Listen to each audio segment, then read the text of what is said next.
a todos e obrigado por estarem a participar nesta sessão. É mais um evento de inovação fora de portas, de Engenharia Civil à Mostra. O meu nome é Francisco Taveira Pinto, professor na Faculdade de Engenharia da Universidade do Porto. Eu vou tentar moderar esta sessão. Portanto, o objetivo deste conjunto de palestras é mostrar projetos e obras importantes de engenharia civil, inovação e tecnologia no Porto e também em Vila Nova de Gaia. Portanto, é um conjunto de palestras acompanhadas de vídeos documentais, o que vai acontecer hoje, dessas obras mais emblemáticas, bem como de uma publicação que vos foi oferecida, que reúne, enfim, alguns aspectos mais importantes dessa obra ou desse projeto.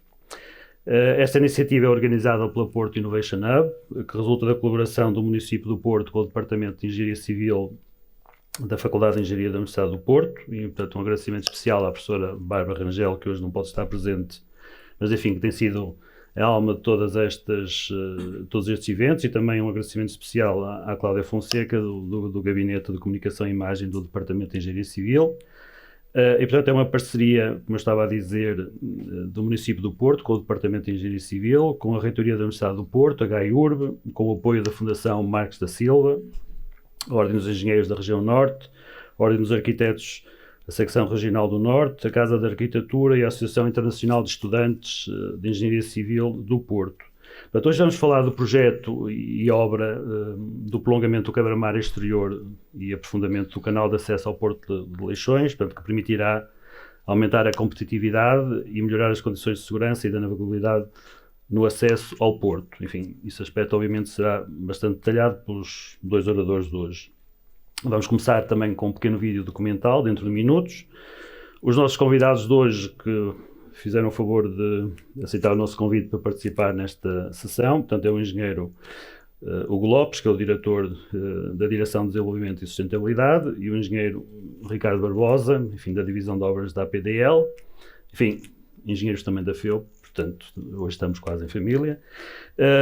E depois, enfim, se houver condições, poderão ter a oportunidade não de ver a obra in loco, mas a partir do rooftop aqui do Terminal de Cruzeiros. Portanto, terá uma visita panorâmica à distância desta obra, que ainda não está terminada, como sabem. Para terminar, gostaria também desde já de anunciar que a próxima sessão deste ciclo de eventos inovação fora de portas de Engenharia Civil à Mostra irá ocorrer no dia 17 de fevereiro, ainda em local a anunciar, relativamente aos trabalhos de monitorização dos monumentos da cidade do Porto, que estão na área de influência das obras de expansão do metro, e, portanto, esse trabalho também está a ser feito pela Faculdade de Engenharia da Universidade do Porto, e, portanto, dia 17 de fevereiro será o próximo evento deste conjunto de palestras. Dito isto, vamos então passar à exibição do vídeo documental sobre este evento de hoje em particular. Muito obrigado. Esta obra, pela sua envergadura, coloca aqui um conjunto grande de desafios. Primeiro, temos uma obra que é desenvolvida em via marítima e em via terrestre. Portanto, desde logo muito sujeito às condições de mar que nós não conseguimos prever. Portanto, há uma grande camada de imprevisibilidade e de variabilidade que é difícil de conter num planeamento rigoroso. Por outro lado, estamos a falar de elementos de grande dimensão e, portanto, todo o transporte logístico de blocos com 800 kN, com 680 kN, implicam naturalmente uma grande logística, quer ao nível dos caminhões que os transportam, quer ao nível dos meios que depois os colocam na obra. Vemos aqui atrás as gruas que estão a colocar esses blocos na água, são gruas de elevadíssima capacidade. Por outro lado, depois temos também a necessidade de inertes ou agregados para constituir esses mesmos blocos. Para o fazermos, tivemos que reativar uma pedreira que funcionava em Torre de Moncorvo com agregados de grande densidade que eram fundamentais para conseguir materializar esses blocos. Estamos a falar aqui só de questões mais ou menos logísticas. Depois temos a parte de impacto com a própria cidade, ou seja, nós temos aqui a necessidade de fazer transportar esses elementos sem prejudicar a atividade normal da cidade e do Porto. No caso da cidade foi fácil porque nós temos uma via dedicada que liga o Porto até às autoestradas aqui da região e, portanto, todos esses elementos foram transportados dentro do Porto, com exceção da fase final de ligação entre a zona do Forte Lessa e o molho norte do Porto, que teve que se fazer uma via dedicada para a obra para poder transportar esses elementos sem impactar com o tráfego normal da cidade. Portanto, os desafios foram de facto bastante grandes, não é? Já foquei há pouco a questão da estação marítima na região, não é? Que, complementando com estas questões que têm a ver com o operacional do Porto, com o transporte de elementos de grande dimensão, etc., tornam de facto um desafio bastante interessante. Portanto, desde logo é importante ter a percepção de que este porto e a cidade têm uma relação simbiótica, ou seja, o crescimento da cidade aconteceu alavancado com o crescimento do porto. O que acontece é que as economias, à medida que vão aumentando, também o tráfego marítimo vai aumentando. Fruto desse crescimento e da necessidade de procurar economias de escala, os navios cresceram bastante nas últimas décadas. Para dar uma ideia, entre 2007 e 2017 houve um crescimento de cerca de 80% na dimensão média dos navios. Nos contentores, por exemplo, foi 105%, e aqui em Leixões foi um bocadinho mais baixo, cerca de 70%, porque a infraestrutura tinha limitações e, portanto, não era possível acompanhar. Esse é também um dos desígnios da obra, é conseguir repor essa capacidade de responder à frota mundial que aportava ao porto e que deixou de poder aportar em resultado desse crescimento que não foi acompanhado pela infraestrutura portuária. Há aqui uma proximidade muito grande com o município, com toda a envolvente, tanto quer do lado de Lessa, quer do lado de Matosinhos, uma percepção clara de que o porto é uma infraestrutura não só importante a nível nacional, mas particularmente importante a nível regional. Nós temos um impacto em cerca de 11% do PIB que não pode ser retirado desta mesma equação, não é? E, portanto, nós temos trabalhado sempre, aliás, as obras no Porto têm sido naturais, não é? Ao longo de todas as décadas ele já tem de existência. Ele foi construído há cerca de 130 anos e, portanto, ao longo de todas estas décadas, década de 30, 60, 80, teve aqui grandes reformulações ao nível da construção das docas interiores, aprofundamento da bacia, enfim, foram obras com grande impacto que naturalmente não poderiam ser feitas de costas voltadas para a cidade. E, portanto, o nosso objetivo é sempre desenvolver estas obras com esse conforto e com esse alinhamento com a Câmara. E, portanto, isso é fundamental para nós conseguirmos trabalhar de forma harmoniosa com a cidade. Nós tivemos aqui, para o trabalho da dragagem, um trabalho super exigente, 3 milhões de metros cúbicos de material a dragar. Tivemos cá a maior draga de corte e sucção do mundo. Foi o caminho que nós encontramos para conseguir mitigar alguns dos impactos que podiam ser gerados, por exemplo, se fizéssemos esse desmonte com explosivos. Foi com isso que conseguimos trazer esta draga e foi com isso também que nós conseguimos reduzir muito esse impacto na cidade. Como digo, é uma relação muito próxima e nesta obra em particular, tratando-se de uma obra de 130 milhões de euros, houve aqui uma vontade, até do ponto de vista político, de conseguir garantir que essa harmonia era mantida. Como é que isso foi garantido? Criando um grupo de acompanhamento. Portanto, na altura, a Ministra do Mar, criou um grupo de acompanhamento que tem tido reuniões periódicas ao longo de todo o processo e que, no fundo, vai trazendo para cima da mesa problemas para mitigar, não é? E melhorias que vão sendo implementadas à medida que a obra se vai desenvolvendo. Eu diria que é uma obra que tem sido, felizmente, bastante simples de trabalhar com a cidade, porque, efetivamente, os impactos têm sido muito, muito residuais. A nossa preocupação desde o início foi garantir os objetivos da obra, minimizando naturalmente esses impactos. O que é que nós fizemos desde logo? Nós sabemos que o prolongamento do quebra-mar, criando melhores condições de abrigo para os navios, naturalmente vai reduzir a agitação que chega à praia. A utilização da praia é uma utilização essencialmente para as escolas, portanto, de ensino, de iniciação ao surf. Condições essas que hoje existem porque o Porto está aqui, porque senão as condições seriam iguais às de Lessa. Portanto, as ondas que nós temos aqui, que são ondas de difração, que rodam em torno da estrutura, têm essa capacidade exatamente porque a estrutura já cá está. Portanto, o que vamos fazer agora com este aumento é reduzir um bocadinho mais essa agitação marítima, mas admitimos nós e os estudos que fizemos assim nos suportam, não deverá impactar de forma severa com o funcionamento das escolas. Por outro lado, temos também a questão do transporte sedimentar, ou seja, quando nós construímos uma estrutura na costa, tipicamente associamos ao risco de poder haver erosão a solta-mar dessa estrutura. Também fizemos esses ensaios no Laboratório Nacional de Engenharia Civil e os resultados foram positivos, ou seja, estamos a falar de um setor que não é impactado por esta alteração. Porquê? Porque o próprio quebra-mar que nós hoje temos aqui é um quebra-mar poroso, onde os sedimentos, as areias já conseguem atravessar a estrutura, portanto isso vai se manter no futuro. Portanto, o prolongamento vai de facto garantir um melhor abrigo aos navios, sem impactar com o transporte sedimentar ao longo da costa. Portanto, estes são os aspectos fundamentais. Claro que nós sabemos que as próprias obras, em fase temporal curta, têm impacto, nomeadamente ao nível do ruído. Havia uma preocupação muito grande com o município, por exemplo, no que diz respeito à turbidez da água ficar turva por estarmos a dragar.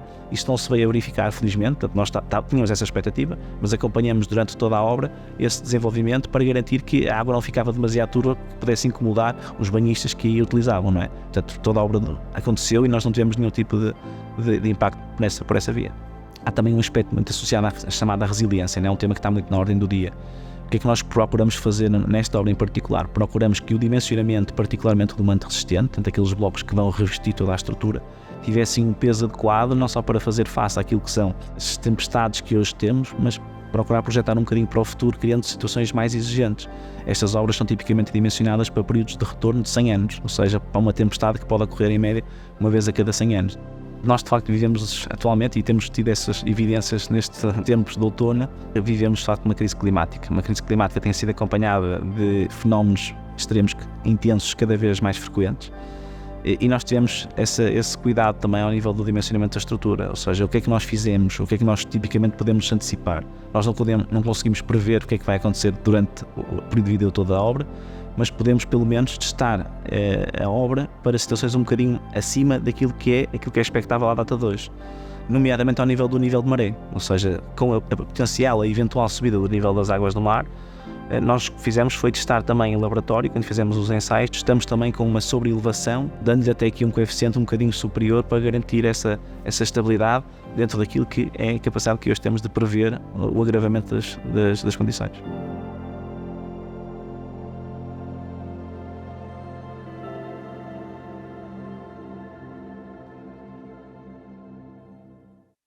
Muito bem. Podemos então passar à primeira parte da apresentação. Engenheiro Lopes, por favor. Obrigado. Bom dia a todos. Antes de mais, gostaria de agradecer o convite que nos foi feito pela... Conseguem ouvir-me? Sim? Pela Porto Innovation Hub e também aqui naturalmente ao Departamento de Engenharia Civil da FEUP, na pessoa do professor Távira Pinto, que fez estes contactos e que permitiu que de facto pudéssemos programar toda esta sessão. Para nós é uma excelente oportunidade de partilharmos uma vez mais todo o caminho que esta obra seguiu, e é exatamente isso que eu vou fazer aqui neste conjunto de slides que tenho para partilhar convosco, é contar a história de todo este processo, desde a fase em que nós percebemos que era necessário fazer essa obra, até aos dias de hoje em que já estamos de facto a materializá-la. Portanto, para nós percebermos a razão da obra, temos que perceber naturalmente o papel do Porto, não é? E o Porto tem um papel muito importante na cadeia de nós que ligam toda a cadeia logística a nível europeu e a nível mundial. Nós fazemos parte do corredor atlântico, da rede transeuropeia de transporte, que liga naturalmente os eixos principais da Europa.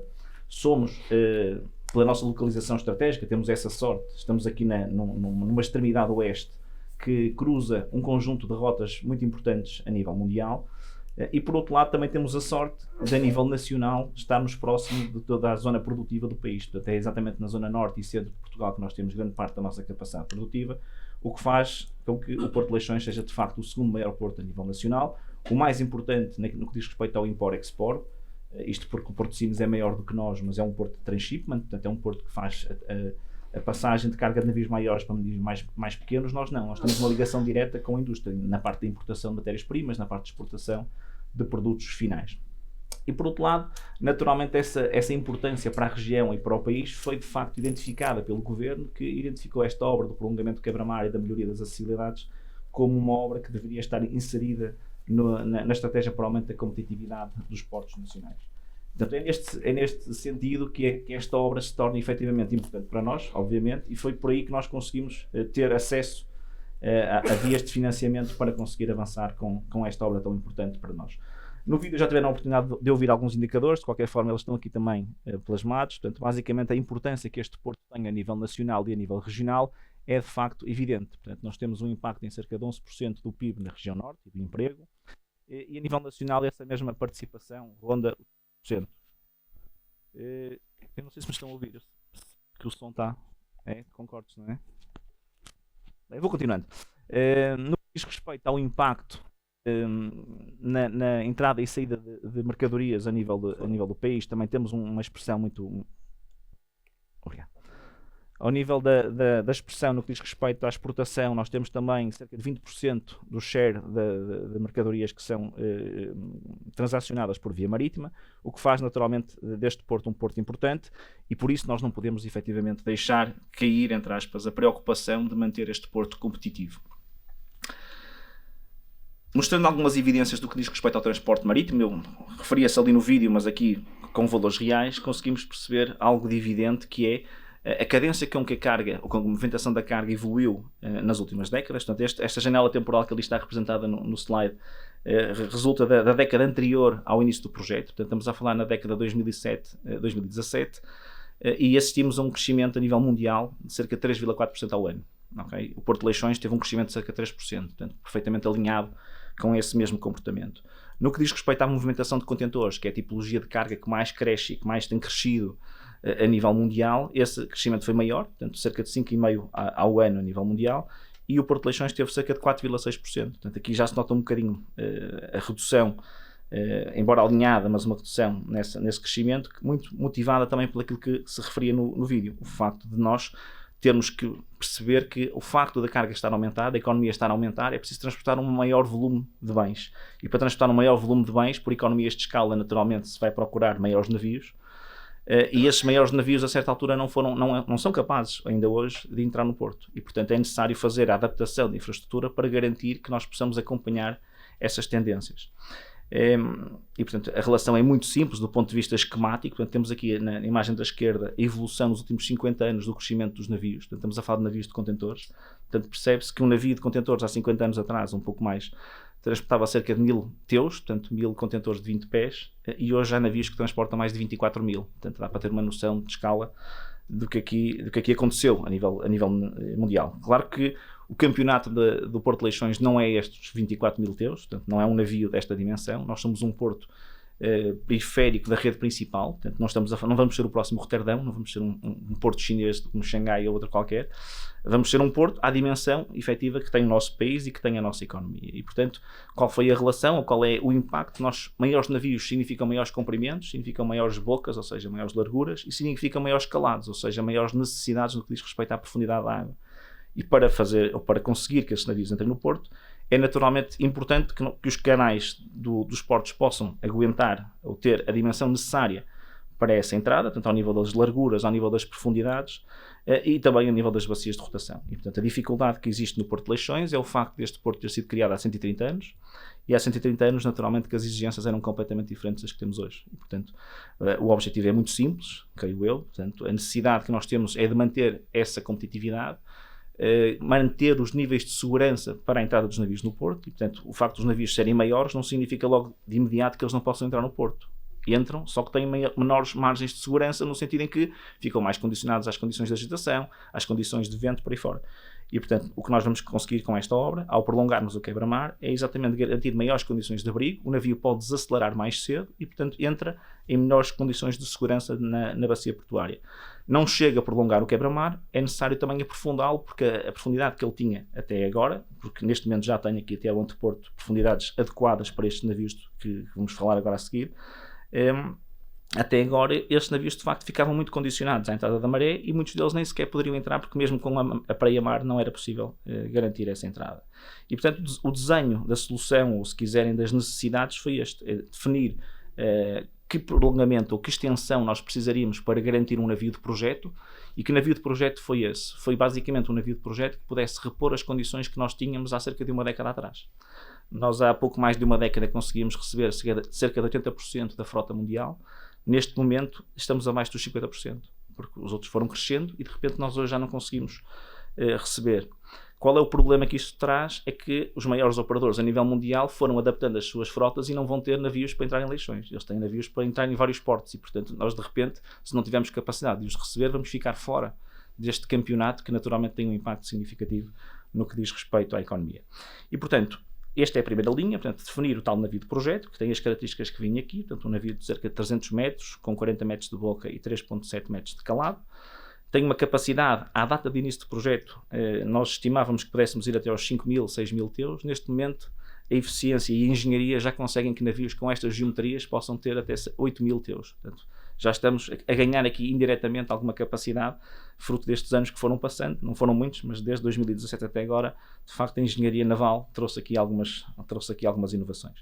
Por outro lado, como eu referi há bocadinho, os contentores cresceram efetivamente bastante e, portanto, nós hoje estamos a chegar ao limite da nossa capacidade no que diz respeito ao armazenamento e à movimentação de contentores, e precisamos efetivamente de encontrar uma nova solução que permita ampliar a nossa capacidade de operar contentores. E, portanto, dentro desta linha do prolongamento do quebra-mar, da melhoria das acessibilidades, da melhoria da capacidade do porto, queremos também construir um novo terminal. Portanto, é isto. Este é o racional de tudo que se expunha ali no vídeo, e aqui eu vos vou agora passar a explicar. Vou começar por fazer aqui uma pequena resenha sobre os vários estudos que foram desenvolvidos até chegarmos à fase de projeto, porque é importante perceber que o dimensionamento e a materialização desta obra teve para trás um conjunto muito alargado de estudos que foi preciso garantir antes de chegarmos a esta fase construtiva que agora se desenvolve. Os estudos iniciais e os primeiros, foram obviamente associados à navegabilidade. Portanto, a primeira coisa que era preciso garantir é que para o conjunto alargado de navios que pudessem aportar o porto, nós tínhamos efetivamente condições para navegar esses navios, fazê-los entrar aqui no porto. Portanto, começamos com navios, com ensaios a 2D, portanto, efetuados pela EGIS BCOM, portanto, uma modelação numérica, em 2010. Portanto, reparem o horizonte temporal. Em 2012, no Centro Jovelhanos, passamos para ensaios já em modelo 3D, portanto, com simulador de ponto, uma coisa mais evoluída e que transporta uma maior realidade para todas as manobras. E, por fim, em 2013, já com o apoio do Instituto Hidráulico e Recursos Hídricos da FEUP, desenvolvemos também uma componente mais detalhada no que diz respeito à simulação numérica da agitação e da ressonância no porto, e depois um pequeno pré-dimensionamento que nos permitiria ter já aqui um ponto de partida para arrancar para esta obra. De forma muito sucinta, não tenho naturalmente tempo para expor em detalhe tudo o que foi feito ao nível da modelação, só referir aqui meia dúzia de conclusões associadas a cada um destes estudos. Portanto, os estudos 2D da BCO basicamente trouxeram um aspecto muito relevante que está na imagem da esquerda, que é a identificação dos pontos mais sensíveis no que diz respeito à infraestrutura. Portanto, conseguimos ver que estes pontos aqui identificados têm a ver com a extremidade da cabeça do quebra-mar, a existência aqui de navios no posto A, a estreita abertura que existia no molho e a pouca extensão que o anteporto tem, traziam aqui dificuldades em conseguir operar estes navios se nada fosse feito em termos de alteração. E, portanto, foram simuladas várias situações que passavam pelo prolongamento deste quebra-mar, alinhado com a atual estrutura e com uma abertura de cerca de 20 graus. Perguntar-me-ão porquê 20 graus? Porque 20 graus permitirá manter a rota de aproximação do navio, ou seja, não temos que fazer nenhuma alteração na rota de aproximação, o que teria que acontecer se, por exemplo, alinhássemos com a estrutura atual. Portanto, se nós prolongássemos 300 metros com a estrutura atual, o navio teria que se aproximar mais da praia para conseguir fazer a entrada no porto. Isso introduziria mais risco e, portanto, foi também abandonado por essa via. E é daí que nasce esta questão dos 20 graus. O que é que estes ensaios, ainda que simplistas, da BCOM trouxeram? Portanto, a identificação de que para navios com mais que 300 metros teríamos que prolongar mais do que 200 metros, portanto 200 metros não seria suficiente, mas não conseguiam ainda pormenorizar quanto, que a manobra teria que ser feita com navios a velocidades bastante elevadas, portanto cerca de 6 a 7 nós na entrada se não houvesse vento, ou 8 a 9 se tivesse vento. O que é que isto significa? Portanto, naturalmente os navios, como sabem, não têm rodas e, portanto, como não têm rodas, as manobras de travagem são difíceis e, portanto, necessitam de apoio de rebocadores que, no caso de falha, quanto maior for a velocidade, mais difícil é parar o navio. E, portanto, o facto de não haver abrigo adicional significa que o navio, para ser governável, tem que ir com maior velocidade. Isso era o risco que se transportava para a realidade se nada fosse feito no que diz respeito ao prolongamento do quebra-mar. E, portanto, prolongando o quebra-mar, nós conseguimos reduzir esta velocidade de aproximação na entrada do anteporto. Porquê? Porque 300 metros antes já conseguimos ter o abrigo do porto e, portanto, já conseguimos reduzir a velocidade com que o navio se aproxima do anteporto. Por outro lado, no que diz respeito à capacidade das embarcações de apoio, nomeadamente dos rebocadores, percebeu-se à partida logo que era preciso reforçá-la e, naturalmente, era preciso aprofundar também a bacia e o canal de entrada, porque o navio com 300 metros e com estas características que vimos há pouco, depois bateria no fundo antes de entrar no porto, certamente, e, portanto, era preciso garantir aquele extra de profundidade. Quando passamos para a modelação 3D, o objetivo foi levar os nossos pilotos até ao centro dos Jovelhanos e o que se fez foi uma pool de pilotos, metade nossos, metade do centro, para não criar aqui enviesamento no que diz respeito à forma como se abordava a entrada do porto, e simulou-se para diferentes condições climatéricas, naturalmente, e para diferentes navios. E com os mais de 150 ensaios, o que se verificou foi que das várias soluções testadas, e temos aqui uma marcada nesta imagem da esquerda, foi com 300 metros e com este alinhamento com abertura a 20 graus que se garantiu um maior número de manobras efetivamente bem completadas, ou seja, todas as situações de teste foram exigentes, com vento intenso, com agitação forte, etc., com falha até de alguns elementos, simulando a falha de máquinas e por aí fora, e o que se percebeu foi que exatamente era com esta configuração que nós conseguiríamos garantir uma melhor capacidade operacional do porto. E foi por isso que nós validamos, do ponto de vista operacional, esta como a melhor solução para poder avançar. Claro que isto não chegaria, era preciso depois passar para uma segunda fase, que era perceber do ponto de vista da engenharia, ou se quiserem, primeiro do ponto de vista físico e depois do ponto de vista da engenharia civil, o que é que nós precisaríamos de garantir, isto já na parte estrutural, e por outro lado, se essa estrutura que iríamos construir teria impacto ou não na operação do porto, nomeadamente em termos de efeitos de ressonância e das condições de agitação no interior do porto criadas por esta alteração da geometria. E isto foi desenvolvido no Instituto Hidronáutico e Recursos Hídricos, como sabem, como já foi referido, aliás, na própria brochura que aí tem, e portanto consegue-se perceber aqui essa evolução. Enfim, isto foi o primeiro passo. Né? Este primeiro passo teve aqui um hiato de tempo que passou basicamente pelo tempo que foi necessário garantir até termos a aprovação por parte da tutela para podermos avançar com a obra. E quando tivemos essa luz verde, portanto, em 2017, avançamos com toda a campanha de caracterização mais detalhada para aprimorar o projeto. Começamos por fazer uma prospecção e caracterização com esta empresa GeoSub, que fez essencialmente um conjunto de trabalhos que passaram pela geofísica, portanto, com várias tecnologias para identificar não só o teto rochoso, mas também a identificação de alguns alvos que pudessem ser sensíveis para a execução dos trabalhos. Isto porque nós sabemos que ao longo dos 130 anos do Porto houve vários navios que se afundaram, alguns mais emblemáticos, e que naturalmente deixaram aqui algumas peças nesta aproximação ao Porto. E, portanto, foi preciso remover parte desses elementos, pelo menos identificar alguns deles e perceber se era viável ou não era viável mantê-los no local ou se era preciso retirá-los. E, por outro lado, compatibilizar isto com o fundo rochoso, o teto rochoso que foi identificado nessa mesma campanha.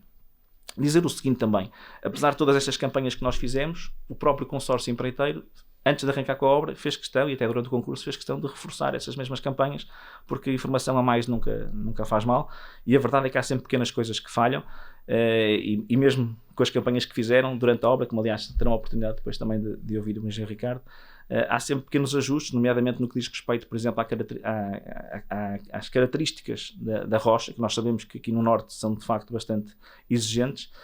Mesmo assim, e apesar de trazermos a maior draga de corte e sucção, encontramos algumas zonas com uma resistência muito, muito acentuada.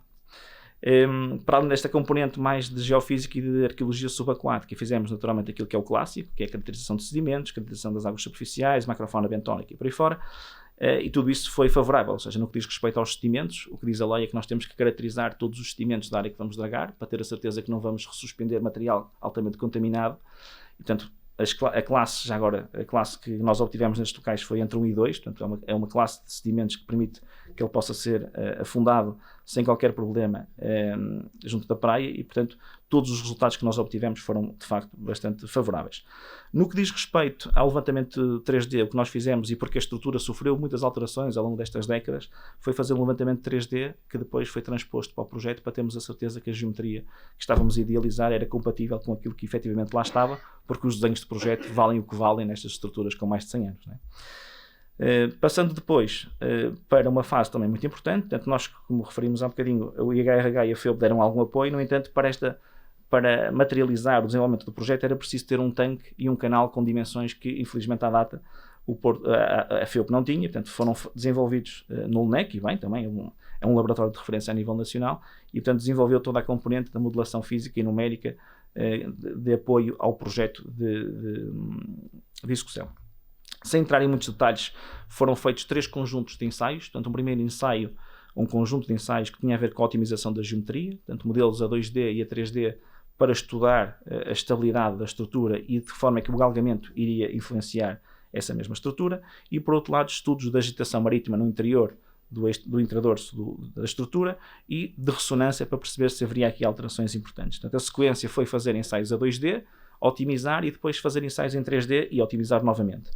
Para além disso, foram feitos 2 conjuntos de ensaios que não têm a ver diretamente com a obra, mas sim com os impactos potenciais que a obra poderia ter, e que foram os estudos relacionados com o impacto do prolongamento nas condições de agitação na praia e o outro relacionado com a dinâmica sedimentar e os impactos que poderiam ser criados também com essa mesma obra. Eu trago aqui alguns vídeos muito simples, peço desculpa pelo impacto sonoro, mas basicamente ilustram aqui as condições à esquerda da modelação 2D e à direita da modelação 3D feita no LNEC. Isto é feito de forma progressiva, ou seja, vai-se agravando as condições, vai-se testando, vai-se vendo os resultados e vai-se adaptando a estrutura e a geometria de forma e o peso dos blocos também, em função da estabilidade para garantir que os valores desejáveis são atingidos com esta solução. Enfim, mais algumas imagens a ilustrar a dimensão do tanque que foi utilizado para estudar a agitação no interior da área portuária. Portanto, este era o maior tanque que o Laboratório Nacional de Engenharia Civil tem, é bastante maior que o da FEUP, pois por razões naturais era o laboratório do país na altura e, portanto, tinha de facto instalações, e tem hoje instalações bastante robustas, diria eu. No que diz respeito aos impactos do prolongamento do quebra-mar, portanto, foram estudadas várias soluções, estão aqui identificadas aqui na imagem da esquerda, portanto, soluções com 200, 250 e 300 metros de extensão, quer alinhadas com a estrutura, quer com a abertura de 20 graus, e uma vez mais se verificou que, analisando a agitação em vários pontos em frente à praia, é a solução com os 300 metros e com 20 graus orientados para o oeste que nós conseguimos garantir o menor impacto no que diz respeito ao comportamento da agitação na praia, garantindo aquilo que são os objetivos do projeto, que é conseguir condições de acalmia para a entrada dos navios.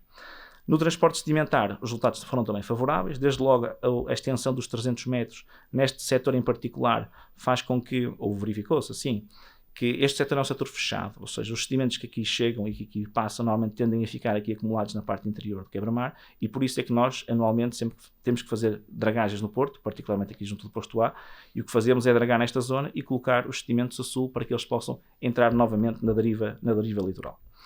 Enfim, com isto tudo, tínhamos ferramentas, tínhamos informação, tínhamos dados para conseguir avançar com a fase fundamental deste processo, que era o desenvolvimento do projeto, naturalmente, e do respectivo estudo de impacto ambiental. Começando pelo fim, começando pelo estudo de impacto ambiental, temos aqui a matriz que identificava os principais descritores e o grau de significância dos principais impactos. Portanto, à esquerda temos a obra do prolongamento e à direita as acessibilidades marítimas, ou seja, o aprofundamento da bacia e do canal de entrada.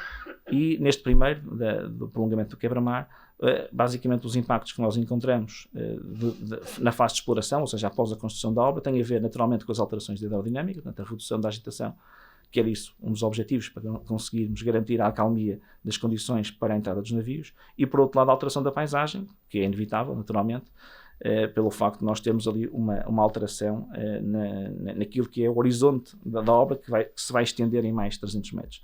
No que diz respeito ao aspecto socioeconómico, portanto, temos aqui dois vetores. Um primeiro vetor que tem a ver com a economia do Porto e a economia da região, que sai altamente beneficiada com este prolongamento, e depois temos aqui um setor limitado, diria eu, do ponto de vista geográfico, que tem a ver com as alterações que são criadas para a prática dos esportes de ondas, que naturalmente saem prejudicadas pelo facto da agitação ser mais reduzida. No que diz respeito ao prolongamento do quebra-mar, ao aprofundamento da bacia, os impactos são todos basicamente positivos, porque a parte socioeconómica é mais importante, não é? E os outros são temporários, ou seja, o que diz respeito à parte ecológica, tem uma valência temporal que apenas reside na fase de obra. Para fechar, só mostrar aqui o perfil transversal da solução que foi escolhida, e passando depois a palavra naturalmente ao engenheiro Ricardo. Temos aqui então, este é o perfil transversal da estrutura, portanto uma estrutura em taludes, que se procurou compatibilizar com a estrutura existente, pese embora haja aqui uma fase de transição que vai obrigar a ter uma rampa entre a estrutura existente e a estrutura atual. Isto porquê? Porque se optou por não ter aqui uma superestrutura com um defletor, porque há aqui uma natureza muito distinta. A estrutura que existe agora, portanto, o quebra-mar atual, é um quebra-mar que dá proteção a um terminal petroleiro. Portanto, como era necessário garantir as condições de operacionalidade do terminal, não podíamos ter galgamento expressivo. Neste caso, isto não se põe. Portanto, para efeitos de navegabilidade, nós aceitamos perfeitamente galgamento, desde que esse galgamento seja dissipado e não crie condições muito desagradáveis, vamos dizer assim, para a entrada dos navios no seu interior. E, portanto, prescindimos dessa superestrutura, torna a estrutura, em certa medida, mais económica e também, em certa medida, mais robusta. E, portanto, como podemos ver aqui na imagem, nós vamos ter blocos de alta densidade, que é também uma novidade para nós, aqui em Leixões. Isto significa que a densidade é diferente do betão convencional, porque se usaram agregados, de facto, mais densos. Um agregado que teve também algumas dificuldades na operação, como eu expliquei no vídeo, foi preciso transportá-lo de Moncorvo para conseguir garantir pesos volúmicos muito acima daquilo que é o habitual. Foi o desafio maior, aliás, deste processo de pré-fabricação destes blocos. Portanto, blocos bastante densos e que tenham peso, mesmo assim, reparem, de 800 kN. Portanto, se não fossem de densidade elevada, estamos a falar de blocos que teriam de ter certamente bastante acima das 100 toneladas por elemento. O que trazia graves dificuldades, não só no transporte, como depois também na própria colocação e manutenção desses elementos. Portanto, foi essa a razão pela qual nós optamos por estruturas e elementos com densidades mais acentuadas. Para além disso, para além do quebra-mar, também estamos a fazer a reabilitação de toda a caleira técnica que existe aqui no quebra-mar atual, isto porque aqui, como eu disse, dá abrigo ao TPL e, portanto, há um conjunto de condutas que existem aqui numa galeria, que pelo facto de nós agora termos a necessidade futura, esperemos que não seja para a nossa janela de vigência aqui no Porto, haverá necessidade de fazer manutenção no Porto, e nestes blocos em particular, e portanto foi necessário reforçar toda aquela caleira técnica porque os pesos e os elementos que vão ter que passar lá são bastante mais exigentes e daí a necessidade de termos que reforçar face àquilo que existia até hoje.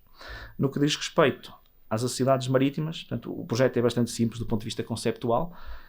Todo este perímetro que vocês veem aqui marcado a vermelho teve que ser aprofundado, portanto, menos 15,5 nesta zona aqui interior do anteporto, portanto era menos 12, passou para menos 15,5, e o canal de acesso também andava aqui entre os 15 e 16 e teve que ser garantido que em toda esta extensão tinha os menos 16,85.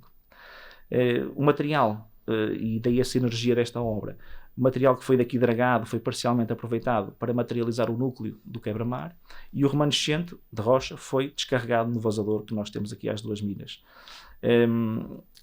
Tudo que era material sedimentar com granulometria compatível com os areais das praias daqui da vizinhança, o que nós fizemos foi dragá-lo e colocá-lo aqui a sul do Castelo do Queijo, que até motivou, como alguns saberão, algumas notícias a dizer que estariam a ser descarregados petróleos na praia de Matosinhos. Porque de facto o material dragado é um material que tem uma coloração escura por causa dos lodos que se vão criando naturalmente por haver falta de movimentação da água nessas profundidades. Não é da movimentação da água, mas de alguma dinâmica que permita retirar esses lodos. E portanto é um aspecto visual apenas, a contaminação era nula, tanto é que fizemos na altura também campanhas até para acalmar um bocadinho a comunidade e verificou-se que de facto não havia nenhum tipo de impacto. E com isto termino a minha apresentação. Creio que me alonguei um bocadinho, peço desculpa por isso e passo a palavra ao engenheiro Ricardo para dar sequência a esta apresentação. Obrigado.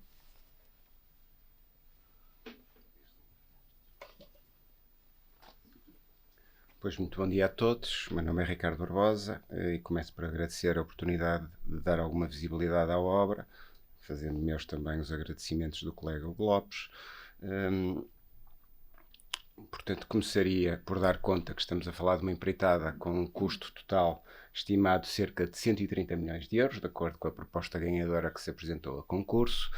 Valor esse que, nos dias de hoje, e por força da inflação elevada que estamos a sentir, provavelmente terá um agravamento na ordem dos 25%, mas esse valor inicial repartir-se-ia em cerca de 58 milhões de euros pela parte das acessibilidades marítimas e em cerca de 72 milhões de euros pela componente do prolongamento do quebra-mar exterior. Estamos a falar de uma empreitada que começou em maio de 2021 e que tem conclusão contratualmente prevista para setembro de 2024.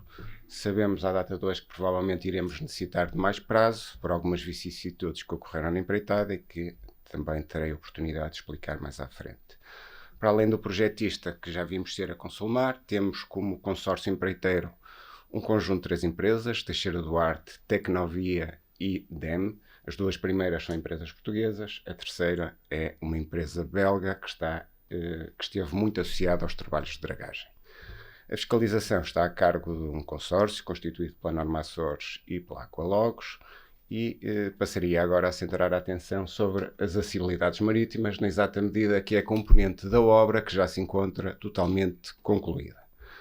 Portanto, viemos em maio de 21 e o empreiteiro montou o estaleiro, mobilizou os principais equipamentos, fez-se um conjunto de levantamentos hidrográficos iniciais, assim como as campanhas de monitorização a que estávamos acometidos pelas declarações de impacto ambiental aplicáveis à obra, que eram 2, uma para o quebra-mar, outra para as acessibilidades.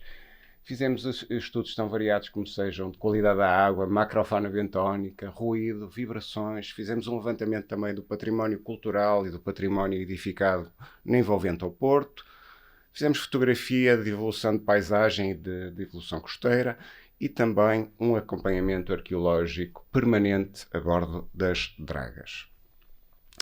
Depois do verão, o dragador mobilizou este equipamento de nome Muse River, que é uma draga de sucção e arrasto, que basicamente aspirou a capa sedimentar que estava por cima do maciço rochoso e depositou, como vemos na imagem do lado direito, através da abertura de fundos, os lodos no vazador marítimo que o engenheiro Hugo Lopes acabou de explicar, e as areias junto ao Castelo do Queijo, nesta descarga do tipo Rainbow que vem na imagem do canto inferior direito.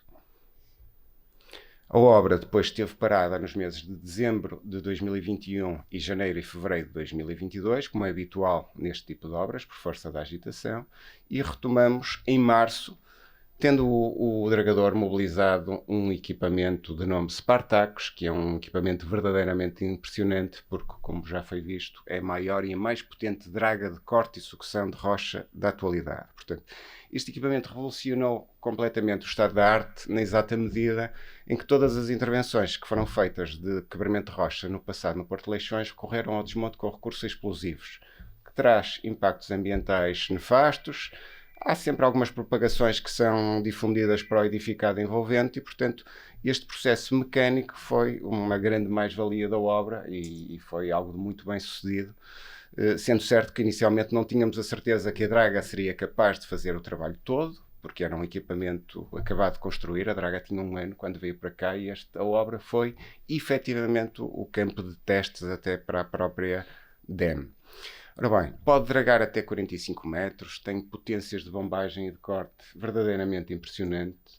É um navio que ocupa 164 metros de comprimento e, quando tem os batelões ao lado para a carregar, ocupa uma área muito significativa, especialmente num porto que tem uma área molhada relativamente reduzida, como é o caso de Leixões, o que nos causou aqui alguns desafios em termos de logística de entrada e saída dos navios correntes que fluem a Leixões. E deter-me-ia neste dado, que eu acho que é muito importante. Tivemos em Leixões 24 horas por dia, 7 dias por semana, de março até dezembro de 2022, uma tripulação permanente a bordo de 72 pessoas. Ou seja, isto é uma pequena indústria que tivemos aqui, e esta tripulação era complementada por todo o staff técnico que tínhamos no estaleiro social na Doca 1 Sul, bem como com controles quase hora a hora, diria eu, por parte da Bélgica, porque era um projeto bastante importante para o dragador. Em termos de esquema de funcionamento, este equipamento acaba por ser uma draga estacionária, tem 2 estacas à ré e vai desenvolvendo o seu movimento de corte através de um movimento de arco que vem na imagem do canto inferior esquerdo, sendo que o corte propriamente dito é efetuado através daquela cabeça de cor vermelha que vem no fundo. Portanto, é uma peça que ao rodar vai desagregando a rocha do fundo. Essa rocha quebrada é depois aspirada por uma tubagem com cerca de 1 metro de diâmetro e é bombeada depois para os batelões que vão transportar os dragados até Vazador. À frente, esta cabeça é guiada com 2 âncoras que ficam posicionadas no fundo e com sistema de cabos depois são adequadamente movimentados. Só para terem uma ideia da imponência destas peças, portanto, cada cabeça pesa mais de 50 toneladas, tem mais de 5 metros de diâmetro e tivemos em Leixões cabeças com várias tipologias, em função do tipo de rocha que tínhamos em presença. Em Leixões nós temos xistos, temos granitos e temos gneises, com resistências diferentes, com estratificações diferentes e, portanto, o empreiteiro, de forma a miúdo, ia trocando a cabeça para adaptar à natureza rochosa do fundo, de maneira a garantir o máximo rendimento de quebramento.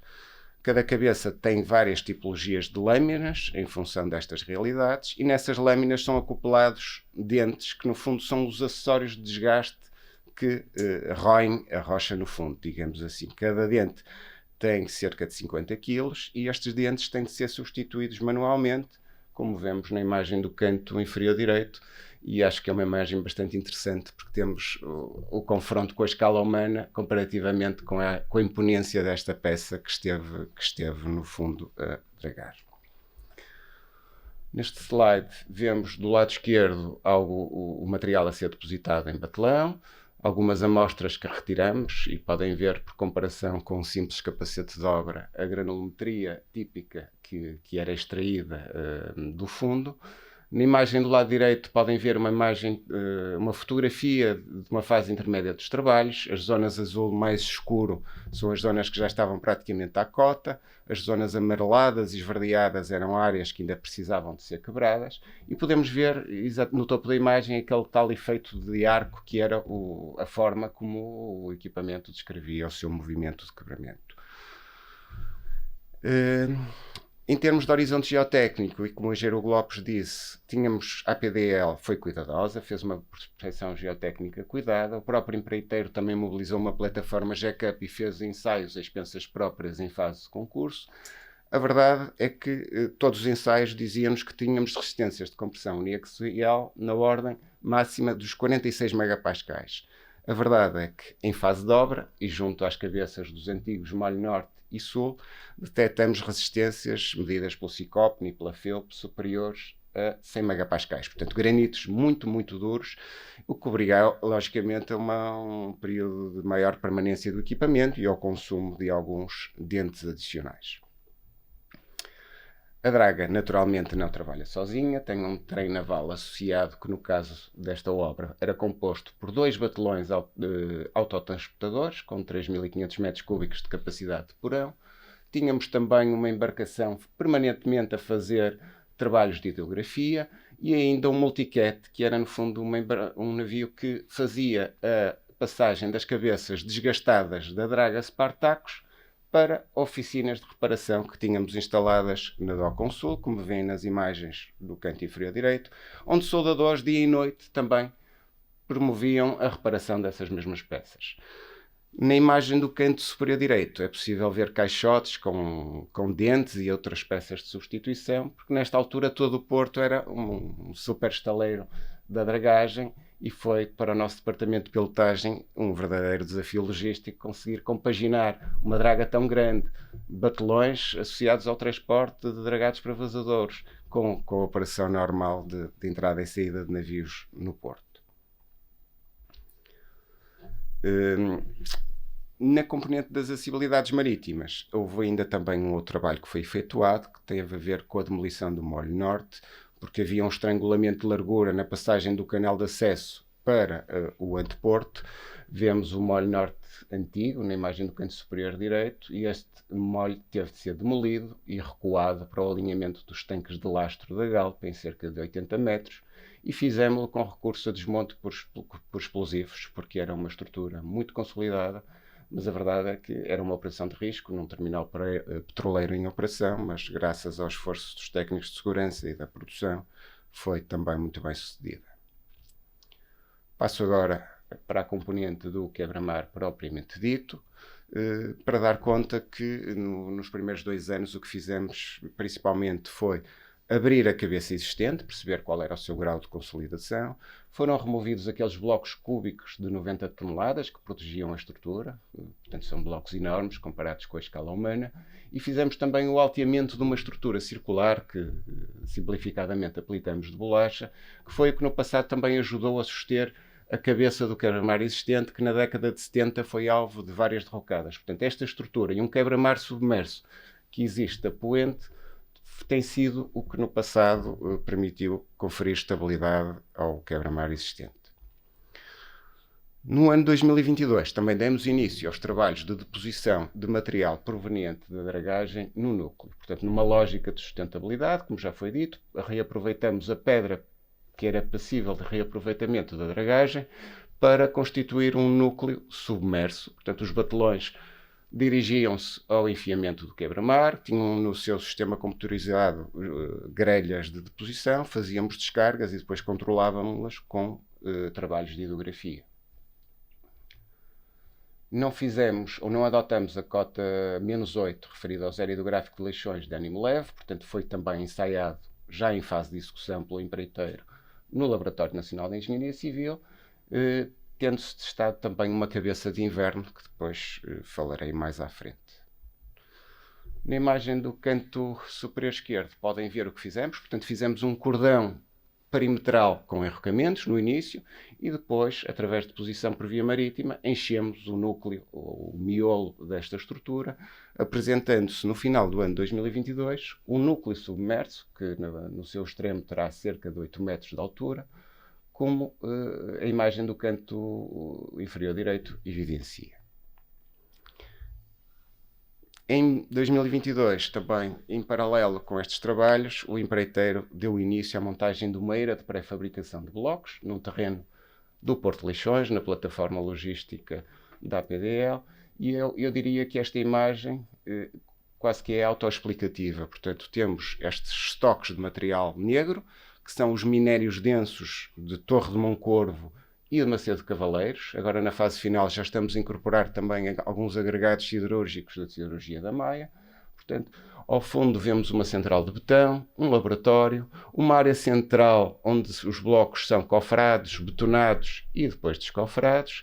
Daí são carregados em caminhão, vão à balança para serem pesados, porque o principal requisito destes blocos é que tenham o peso exigido em projeto, e depois são estocados em 3 níveis, como vemos no lado esquerdo da imagem, onde depois, através de gruas de rastos e um pórtico de 100 toneladas, são carregados novamente para caminhão, seguem através de uma via dedicada a caminhões com acesso direto ao porto, de forma a mitigar o impacto na rede viária municipal, e depois dão entrada no terminal Petroleiros. Em frente ao edifício sede da APDL, aqui na Avenida da Liberdade, não é possível aceder diretamente ao TPL, portanto tivemos de promover um desvio provisório de trânsito, basculando o tráfego corrente para meia faixa, e a outra meia faixa seguem os caminhões carregados com antiferros ou com enrocamentos, e é uma situação que até hoje também tem funcionado bem no nosso entendimento. Depois de entrarem no terminal petroleiro, os enrocamentos e os blocos são depositados para armazenamento provisório no período, e serem aplicados depois no período da primavera-verão. E tenho também nesta imagem, só para dar conta do seguinte: fazer uma obra marítima com esta envergadura na costa norte de Portugal, tão agitada, já é um desafio, diria eu, bastante exigente. Fazê-lo com um único acesso através de um terminal petroleiro em permanente operação, e que é estratégico para o país, porque é daqui que é abastecido o aeroporto do Porto, por exemplo, é um desafio duplamente exigente, na exata medida em que obriga a muito esforço dos colegas da segurança e da produção, mas a verdade é que até agora temos também sido bem-sucedidos, não houve acidentes graves, e esperemos que assim continue. Desta zona de stock temos então de atravessar, para chegarmos ao início da obra, uma galeria técnica, onde estão pipelines da Petrogal também. Esta galeria era encimada por 2 tampas apoiadas num septo central metálico, estava bastante corroído, como veem nas imagens. As tampas também, porque estão sujeitas a alagamentos marítimos, tinham de laminação de betão, tinham armaduras expostas, tivemos de substituir as tampas e tratar convenientemente o septo, de forma a permitir a passagem segura dos caminhões carregados com enrocamentos até à frente da obra. Aqui, nestas imagens, vemos já o início da nova obra, ou seja, tivemos de fazer o engate entre o talude do quebra-mar existente, que era com tetrápodos de 400 kN, removendo a parte final dessas peças e substituindo-as já por blocos antiferro de 800 kN, aqui com a colocação com apoio do mergulhador. Uma nota só para dizer que o projeto inicial não era exatamente assim, portanto nós teríamos de fazer a colocação toda arrumada, mas a verdade é que detectamos em fase de obra que todo este quebra-mar submerso, que, como disse há pouco, conferiu estabilidade à cabeça do quebra-mar, estava bem imbricado, estava extremamente consolidado, não faria sentido estar a desmanchar tudo isto para criar uma estrutura nova. O que se fez, e isto foi ensaiado e validado também numa fase posterior no Laboratório Nacional de Engenharia Civil, foi colocar os blocos, aqui a cor azul, com um peso superior e colocados de forma desarrumada. Na imagem da esquerda vemos já estes blocos aqui colocados, na zona envolvente à bolacha, e vemos também já a colocação arrumada dos blocos antiferro que se segue. Vemos também o progresso da obra, portanto temos cerca de 100 metros de avanço, aqui com o avanço do núcleo em TOT e os submantos de enrocamentos no lado exterior e interior. Na imagem do lado direito podemos ver um talude de enrocamentos, estamos a falar de pedras de 4 toneladas, perfeitamente preparado para receber antiferros. O que se pretende é que o talude tenha inclinação de projeto e que não tenha empenos que impeçam depois uma colocação regular dos blocos. Parece fácil, mas na verdade é preciso que sejam manobradores bastante experientes neste tipo de trabalhos. Mais uma imagem de uma fase intermédia dos trabalhos. À esquerda, uma camada de blocos. Na imagem do lado direito já vemos 2 camadas de blocos colocados. No verão de 2023, que tivemos de definir também uma cabeça de inverno, que protegesse a obra neste período, e esta cabeça teve de ser efetuada um bocadinho mais a correr do que aquilo que gostaríamos, na exata medida que tivemos indicações que viria mau tempo já no mês de outubro. Portanto, na primeira semana de outubro estávamos praticamente a fechar a cabeça de inverno, E a verdade é que o plano de trabalhos do empreiteiro pressupunha trabalhar durante todo o mês de outubro e durante o mês de novembro, só pararíamos em dezembro, mas a verdade é que o mar prega-nos estas partidas e é o mar que comanda, e portanto no dia 17 tivemos a primeira de um conjunto de 4 tempestades sequenciais. Vemos aqui, portanto, dia 17 tempestade de Babette, dia 19 tempestade de Aline, e vemos já na imagem do lado direito alguns estragos, né, na muralha que nós tínhamos feito para proteger a estrutura. O empreiteiro depois ia, sempre que havia uma aberta, reparando o que podia fazer e reforçando, como se vê na imagem do lado esquerdo, já com mais blocos antiferro a revestir a plataforma de coramento. Portanto, mais uma tempestade no dia 1 de novembro, e no dia 4 de novembro a tempestade de Domingos, que foi a mais severa e que só não teve impactos mais danosos na exata medida em que o empreiteiro conseguiu reforçar adequadamente a estrutura.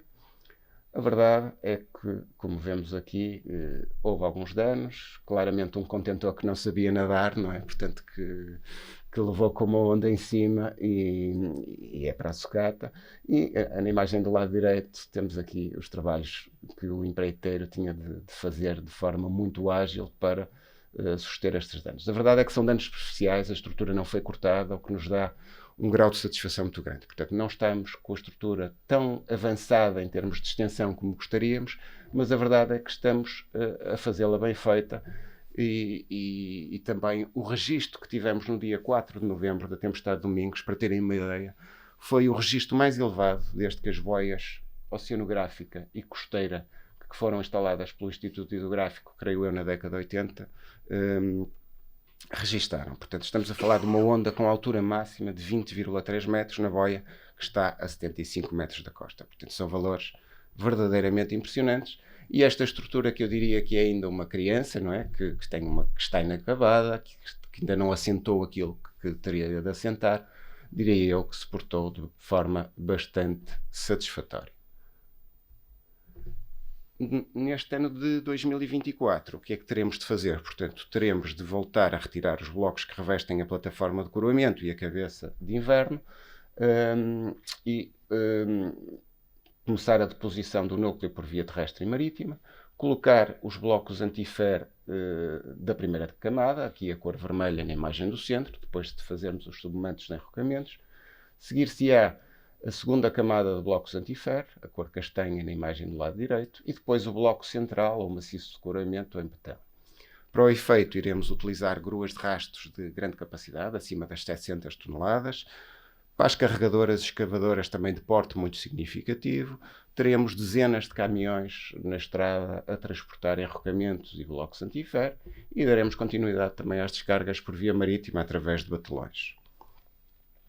Deixo-vos agora com um pequeno vídeo, que já vimos alguns extratos no vídeo introdutório. Portanto, no fundo aqui é a forma como pegamos nestes blocos, com cerca de 80 toneladas. É uma pinça metálica com 2 pontos de apoio que funcionam como mordentes. Vemos aqui o lado do mar, portanto os taludes já preparados para receber antiferros. Aqui as 2 camadas de antiferros colocadas de forma perfeitamente arrumada, e na envolvente à estrutura circular, a tal zona de enraizamento com blocos colocados de forma irregular, e ao fundo os tetrápodes do quebra-mar que sempre existiu aqui em Leixões. Aqui uma imagem da estrutura já depois da passagem destas 4 tempestades. Portanto, vemos alguns blocos relativamente mexidos no topo da cabeça, como é normal, face às ações a que ficaram sujeitos. Portanto, vemos a plataforma de coramento também com revestimento provisório com blocos de proteção. Tudo isto será removido em março. Esperemos nós que o mar nos permita iniciar em março. Em 2022 só conseguimos começar em abril. Mas, como digo, é o mar que ditará. E neste momento a única coisa que estamos a fazer, sempre que nos dias em que o mar nos permite, é trabalhar na zona de ligação entre este interadorso e a cabeça do quebra-mar existente, naquela zona onde está a grua vermelha. Portanto, isto para dizer que este tipo de obras, eu diria que tem estas dificuldades bastante expressivas, mas é esta a beleza das obras marítimas, este caráter de imprevisibilidade que nos obriga a ter aqui sempre planos de contingência, e até agora temos sido bem-sucedidos. Esperemos que assim continue a ser. Muito obrigado pela vossa atenção.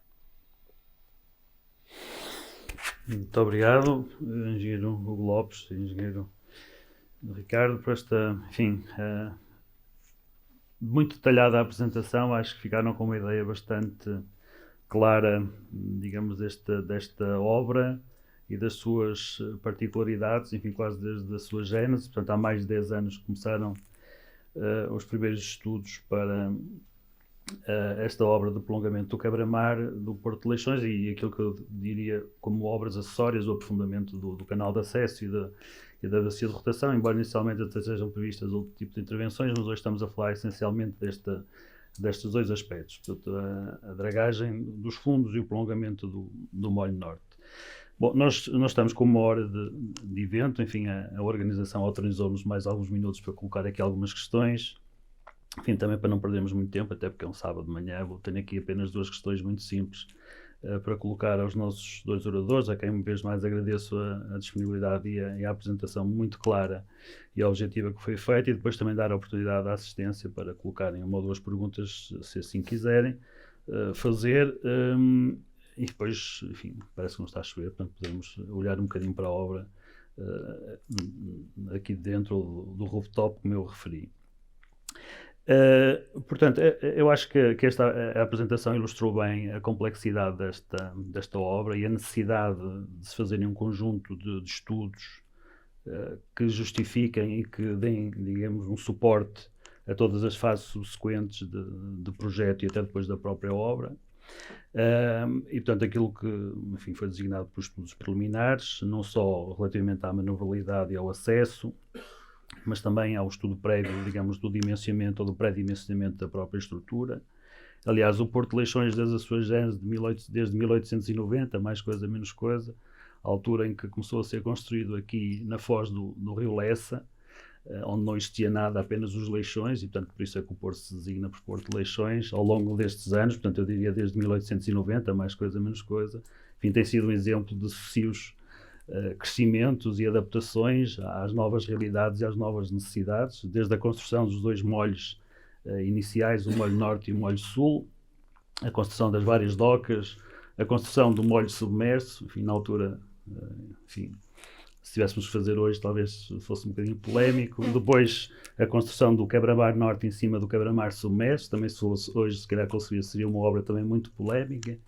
E, portanto, enfim, o tempo vai passando, as décadas vão passando, entramos em novos séculos e os portos, obviamente, o caso do Porto de Leixões, como aqui foi muito bem dito, tem que se adaptar às novas realidades e, portanto, neste momento está a sofrer mais um daqueles bonequinhos de evolução do Porto de Leixões.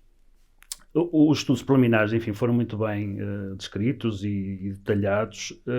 A pergunta que eu iria colocar é, enfim, olhando hoje para esses estudos preliminares, ou seja, passados mais de 10 anos, e portanto, olhando assim já numa perspectiva macro, haveria alguma coisa que pudesse ter sido feito de forma diferente para que as coisas, ao longo de todo este processo, ou nomeadamente da obra, pudessem ter corrido melhor, ou digamos, a aprendizagem que todos esses estudos preliminares deram,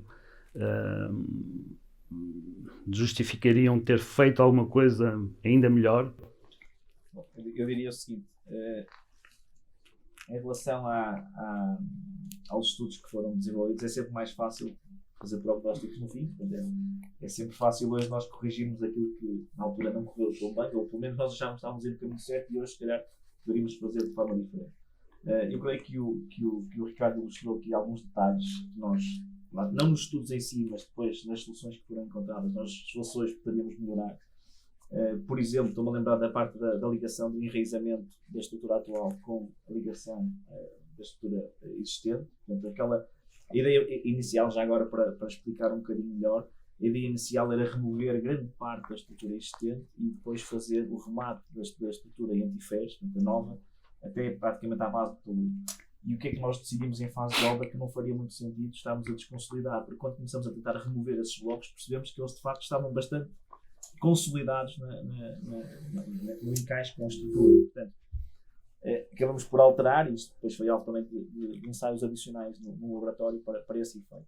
Já agora, também no que diz respeito, por exemplo, o pré-dimensionamento que foi feito no IHRH, o que é que nós alteramos? Alterámos várias coisas, mas um dos aspectos que se alterou depois na fase de ensaio já no LNEC, teve a ver com a cota da base de trabalho. Ou seja, aquilo que estava na fase de pré-dimensionamento perspectivava uma cota de trabalho.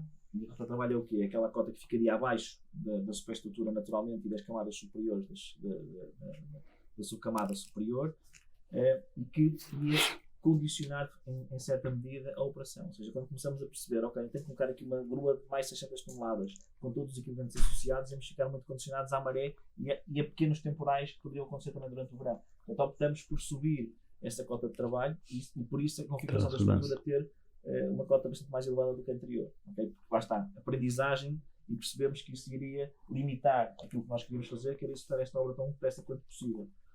Isto é um pequeno detalhe, naturalmente, que aqui foi trazido para cima da mesa.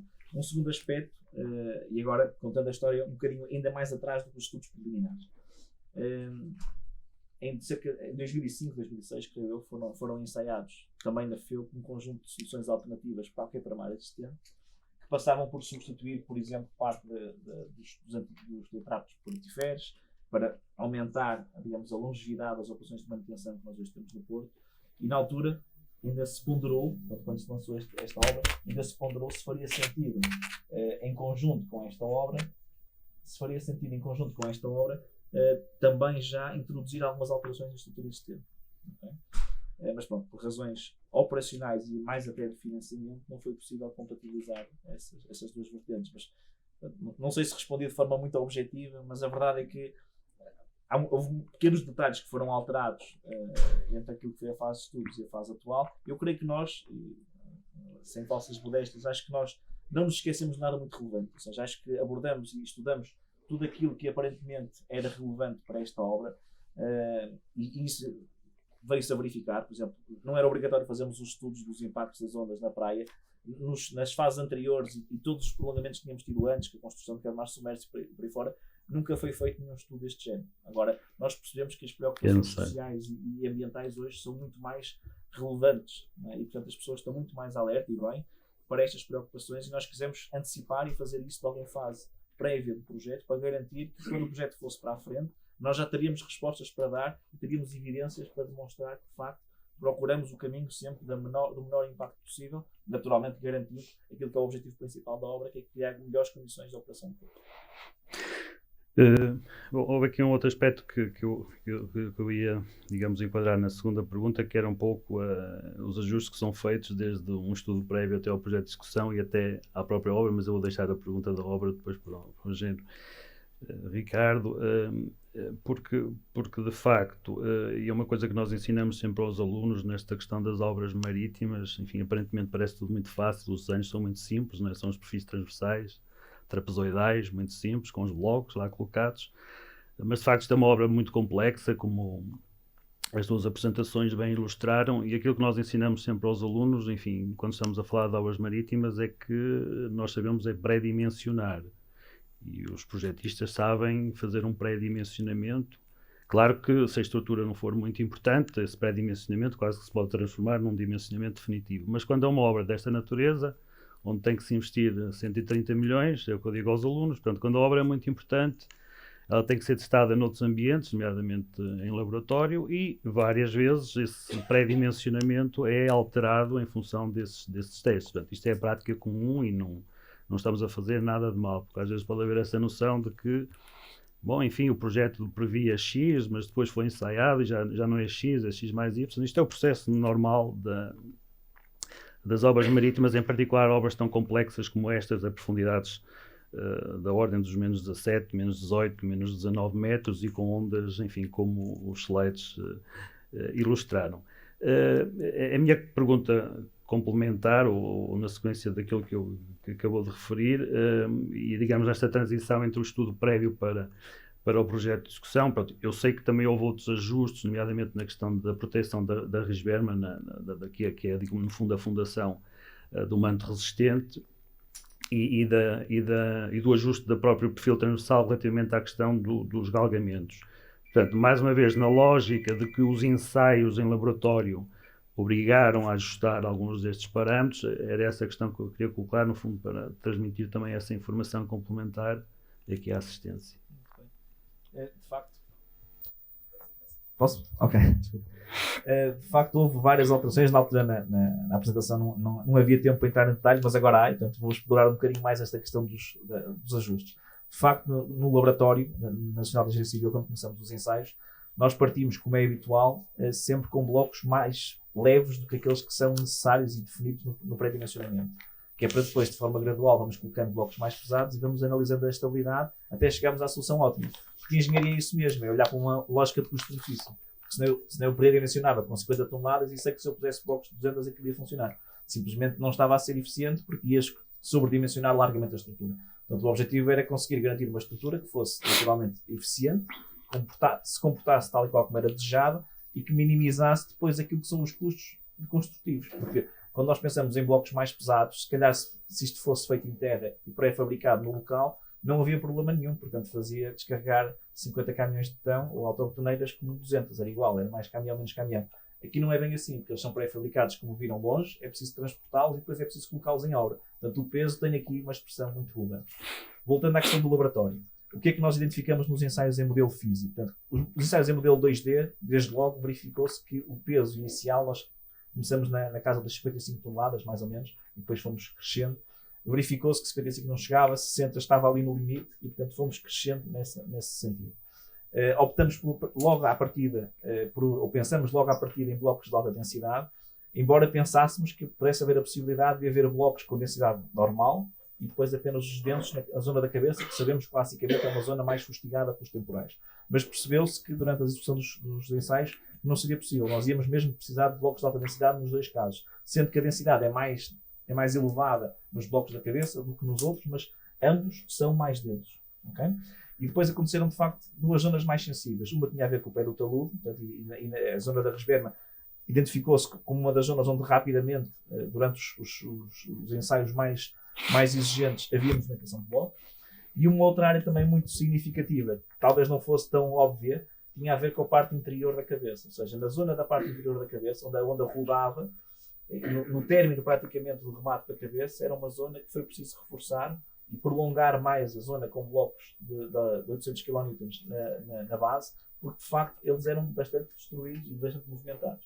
Portanto, houve ali um trabalho, eu diria quase de relojoaria, que foi tentar olhar para cada um destes detalhes. Portanto, a parte da resberma era mais ou menos, diria, transversal ao toda a estrutura. Esta parte interior da cabeça foi por passos sucessivos, ou seja, foram-se melhorando trechos mais ou menos de 20 em 20 metros, percebendo até onde é que nós tínhamos que ir para garantir que a cabeça da estrutura, particularmente na parte do interior, não era destruída durante a fase de execução. Portanto, estes são apenas pequenos detalhes. A mesma questão da densidade de colocação também foi aventada, ou seja, quando o projetista começou a conceber a solução, pensava-se numa densidade de colocação um bocadinho menos densa. E, portanto, foi densificando à medida que se percebeu que havia mais movimentação e que essa movimentação estava a instabilizar a estrutura. Claro que isto tem uma limitação física, naturalmente nós temos que garantir a colocação arrumada e, portanto, não poderíamos ir até onde quiséssemos. Se porventura não funcionasse, iríamos ter que subir o peso dos blocos, mas não foi necessário. Mas reparem todo este trajeto das 55 toneladas até às 68, mais ou menos, e 880 na cabeça. Portanto, foi o caminho, digamos assim, que foi construído. Portanto, isto foram, agora, creio que foram 5 fases diferentes de ensaio, portanto, já na fase 3D, para ir melhorando esses detalhes. Em relação aos galgamentos, a segunda... Em relação à componente de galgamento, o galgamento, como eu disse, nesta estrutura não era muito crítico. A única questão que era importante garantir é que esse galgamento não destruiria o entrador da estrutura. Portanto, isto naturalmente garantiu-se com estes blocos de 680 kN, que pela parte interior teve um comportamento, na generalidade, bastante bom. A partir do momento que nós calçamos bem o talude, não é? E que resolvemos este problema da cabeça, não tivemos de facto problemas. Já agora dizer o seguinte: este cenário que eu estava a referir da instabilidade da cabeça não acontecia para tempestades de noroeste-oeste, acontecia para tempestades de sul. O que é mais ou menos óbvio que ela entra melhor, mas nós normalmente não estamos muito preocupados com as tempestades de sul, olhamos mais para a componente noroeste-oeste, que é aquela que tipicamente nos traz tempestades mais energéticas, né, com períodos mais longos. Muito bem. Bom, enfim, acho que esta explicação também é bastante útil para perceberem que, enfim, entre aquilo que o projetista define ou numa fase de pré-dimensionamento e as aproximações sucessivas que têm que ser feitas, enfim, vai um longo caminho.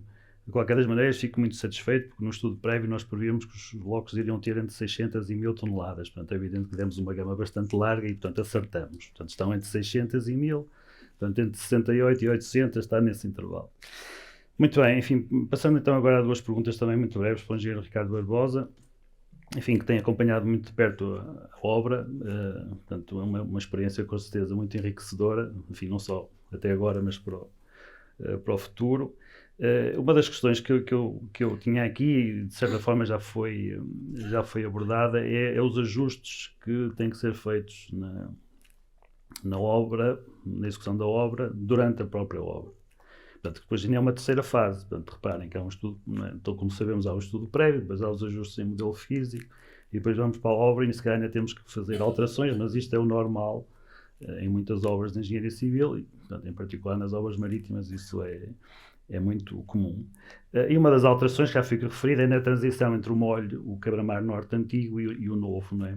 Por várias razões. Para já porque há uma inflexão na direção, nos tais 20 graus, e depois porque o perfil transversal também muda de alguma forma, não é? A cota do coramento não é igual, enfim, as larguras também não são exatamente iguais, os blocos não são iguais, e portanto eu tinha aqui esta questão para colocar, mas eu iria questionar se existiram já outras alterações durante a execução da obra, fruto daquilo que foi encontrado durante a própria execução. Acho que isto também é um aspecto interessante para quem nos está aqui a ouvir, mas ao mesmo tempo gostaria de dizer que, enfim, fico muito satisfeito que não tenham tirado os blocos do antigo Cabramar submerso. Portanto, eu sou fã de Cabramar submerso destacados e, portanto, como o engenheiro Lopes também muito sabe, é a forma mais eficaz de proteger, ou seria a forma mais eficaz de proteger toda esta obra. Aliás, a cabeça do Cabramar Norte, digamos, ou o Cabramar Norte, durante a construção terão sido utilizados qualquer coisa como 3.000 e tal tetrápodes. Desde a sua conclusão da construção até aos dias de hoje já lá foram colocados mais de 10.000, com exceção da zona da cabeça, onde foi colocado um Cabramar submerso numa determinada altura, depois de 3 distribuições consecutivas da cabeça. E depois da colocação desses blocos no Cabramar submerso deixou de haver problemas na cabeça. Portanto, daí o facto de eu achar que é um elemento estrutural fundamental, e ainda bem que não o retiraram, embora eu antevesse que fosse bastante complicado com blocos de 90 toneladas que nem sequer são paralelepipédicos e, portanto, seria bastante complicado de retirar. Mas, portanto, a primeira pergunta que eu queria colocar ao engenheiro Ricardo Barbosa é se, para além deste caso em particular, enfim, que outras nuances ou que outras alterações, enfim, cirúrgicas, sem entrar aqui muito dentro dos segredos da própria obra, que foram, digamos, ajustados durante o decurso da mesma. Muito bem. Eu diria, já me conseguem ouvir, eu diria que a alteração mais impactante foi efetivamente na zona do enraizamento. Fizemos também os pequenos ajustes ao nível dos blocos antiferro, um pequeno ajuste de cofragem, porque a densidade prevista era 32 kN por metro cúbico, mas a semelhança do que também já foi utilizado nos mares do Douro, aceitou-se que fosse 31 kN por metro cúbico, devido a algumas dificuldades e particularidades até no processo extrativo, portanto, de forma a privilegiarmos a adoção dos inertes, dos agregados densos das minas de Moncorvo, portanto, privilegiar o produto nacional, digamos assim, mas esse eu diria que é uma alteração de reduzida monta.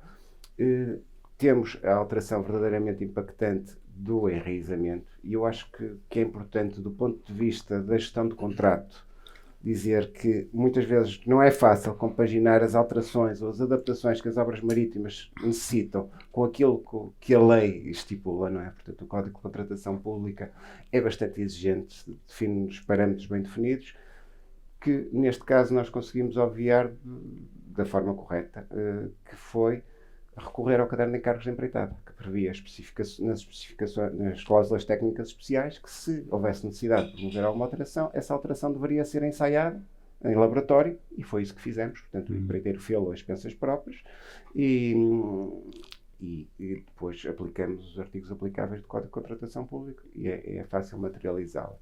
Desvendo um bocadinho aqui também um terceiro ajuste que eu acho que vamos ter de implementar, até por este delay que já vamos acumulando na empreitada, que tem a ver com o bloco de coramento.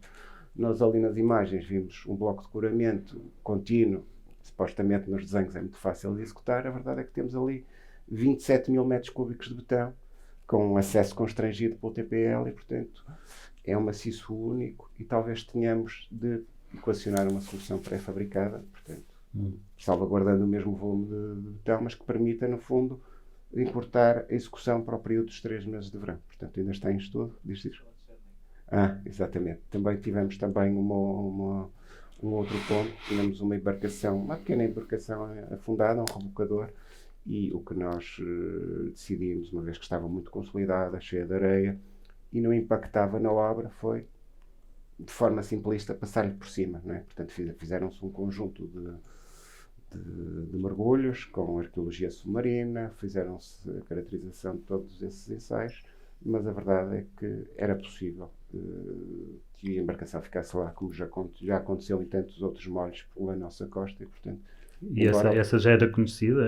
Já era conhecida? Era, mas portanto, como era uma zona de difícil acesso, de pouca visibilidade, não havia elementos, quer dizer, sabíamos que estava lá, não sabíamos era que estaria perfeitamente preenchido com areia, daí de ser muito difícil removê-lo, e talvez o próprio projetista reconheceu que não haveria essa necessidade. Portanto, daí a importância desta panóplia de ensaios e de estudos que se fazem em fase de obra, que ajudam de alguma forma a ter mais algumas certezas. Muito bem. Enfim, acho que são bons exemplos também desse ajuste final. A minha última pergunta, antes de passar à assistência, penso também com um aspecto que foi também já de alguma forma referido, mas que às vezes, digamos, o normal cidadão que não trabalha ou que não lida com estas obras marítimas talvez não tenha muito bem noção. Aliás, quando eu estava a escrever, ou tentar escrever o texto desta sebenta de obra, já na parte da execução da obra, enfim, eu tinha escrito que o prazo de execução seriam 24 meses e depois, enfim,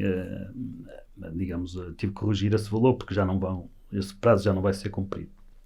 E não vai ser cumprido, enfim, por várias razões muito bem justificadas, nomeadamente as alterações que o engenheiro Ricardo Barbosa acabou por referir e depois devido, enfim, a um aspecto, como eu estava a dizer, que por vezes o normal cidadão que não lida com este tipo de obras nem sempre sabe, que é o facto destas obras não poderem estar a ser executadas durante o inverno, não é?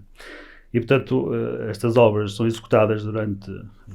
são executadas durante o chamado inverno marítimo, e a questão que eu queria colocar, embora já o tivesse referido, como, enfim, não estar a ocorrer como era esperado, enfim, a janela temporal, mas, enfim, gostaria que nos desse um bocadinho mais algumas informações sobre, efetivamente, o que é que inicialmente estava previsto, ou seja, qual é que seria o período expectável de construção, um chamado verão, enfim, com um bom tempo, ou pelo menos com o tempo abaixo da média, e o que realmente está a acontecer, porque isso, com certeza, tem impactos e repercussões no prazo final da obra. E, portanto, era a última questão que eu queria colocar antes de passar à assistência. Detalhando um bocadinho o que já disse, portanto, é habitual neste tipo de obras haver paragens de inverno. No caso da proposta que se apresentou a concurso e que ganhou esta obra, nós tínhamos 3 meses de paragem todos os anos. Portanto, o dezembro, o janeiro e o fevereiro.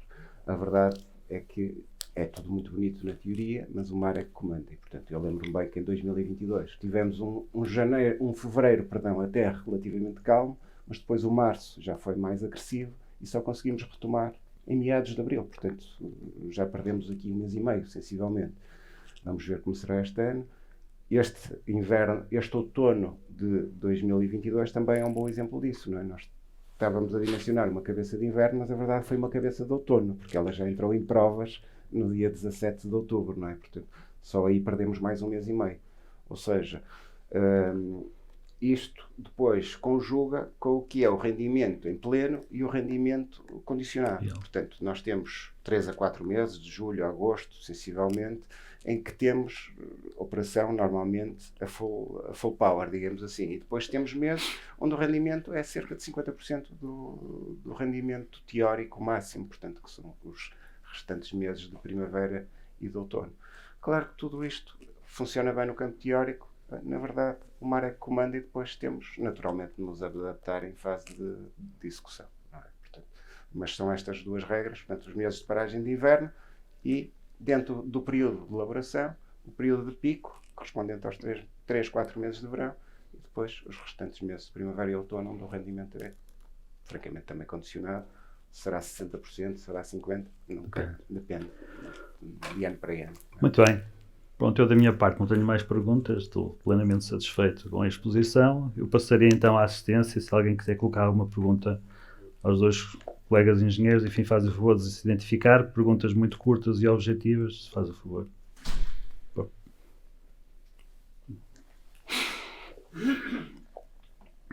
Porque temos que terminar dentro de 10 minutos. Bom dia.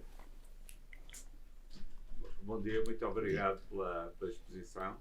Eu sou um morador aqui em Matosinhos e vejo uma onda na formação entre a cabeça existente e uma boia, se corresponde a algum molho existente submerso. Depois, queria saber também se foi previsto no projeto algum aproveitamento da energia de ondas ou energia de ventos na execução, portanto, no funcionamento do conjunto. Queria saber também o que é que poderá acontecer às praias de Matosinhos, nomeadamente na extensão do areal ou diminuição do areal, e como está prevista a sua manutenção como zona balnear. Interessava-me também saber, em relação ao Castelo do Queijo, se haverá algumas movimentações necessárias em obra marítima para manter a situação estável na zona do castelo. Muito bem. Como só finalmente gostaria que o projeto ficasse, o projeto que vocês desenvolvem pudesse ser entregue na Biblioteca de Matosinhos para termos acesso a mais elementos com atenção. Muito obrigado. Muito obrigado. Hugo, se quer responder de forma mais breve possível, por favor. Começando pelo princípio, portanto, de facto, a onda que se vê hoje a começar a arrebentar na estrutura, tal como dizia há bocadinho o engenheiro Ricardo, nós atualmente já temos 300 metros da estrutura feita, só que está submersa, ainda não se vê. Okay? E o que acontece é que quando o mar está mais revolto, que é o caso agora do inverno, aliás, já no outono e no inverno, o que se vê é que as ondas maiores já começam a arrebentar aí. Portanto, é por isso que agora quem está na praia de Matosinhos a ver com algum cuidado, já vê ondas a começarem a arrebentar numa zona onde aparentemente não está nada, mas está, efetivamente está lá submerso. Passando para a questão do aproveitamento da energia das ondas ou dos ventos.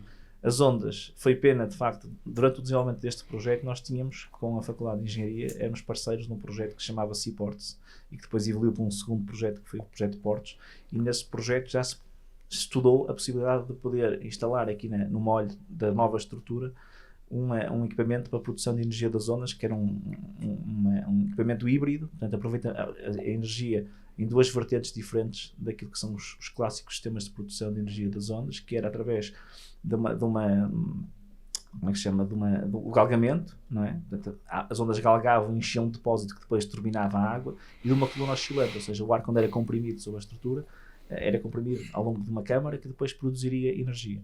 Infelizmente, esse equipamento ainda estava em fase, vamos dizer, de desenvolvimento, e portanto não foi possível compatibilizar com o desenvolvimento do projeto. A nossa expectativa, e agora em nome da APDL, é que nós possamos, num horizonte de curto espaço de tempo, e estamos a falar de 10 ou 15 anos, poder fazer alguns ensaios reais na estrutura das nossas quebra-mares. Nós, como sabem, a APDL gera o Porto de Viana, o Porto de Leixões e o Douro, os molhos do Douro, e portanto progressivamente temos tentado usar alguns projetos piloto para poder fazer esses testes. Portanto, isso é um processo construtivo. Em breve haverá algumas novidades sobre isso. Nós temos um roteiro de transição energética atualmente em implementação no Porto, e esse projeto de implementação, estamos ainda a estudar, há muito caminho ainda para desenvolver, mas prevê a instalação de um aerogerador aqui no molho.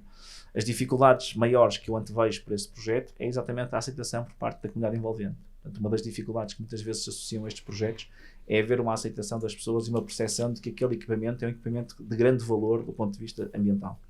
Porque a produção de um aerogerador é completamente limpa. Num dia que nós queiramos tirar dali aquele aerogerador, nós tiramos. Portanto, não há nenhum impacto que perdure no tempo, para além do tempo em que ele lá permanece.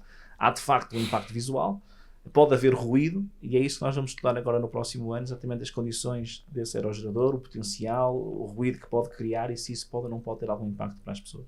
A nossa visão é de que nós devemos aproveitar sempre que possível daqui na área portuária todas as energias renováveis que temos disponíveis, porque isso é um bem para todos nós. Eu estou a falar em termos de comunidade, não em termos particularmente da APDL, mas como digo, isto é um caminho, não é? Eu lembro dos primeiros projetos que se fizeram em termos de parques eólicos no país, foram altamente controversos, como todos nos recordamos, não é? E hoje não há nenhuma serra que não tenha um aerogerador e as pessoas lidam perfeitamente bem com essa alteração de paisagem, que tem um fim nobre, que é a produção de energia renovável.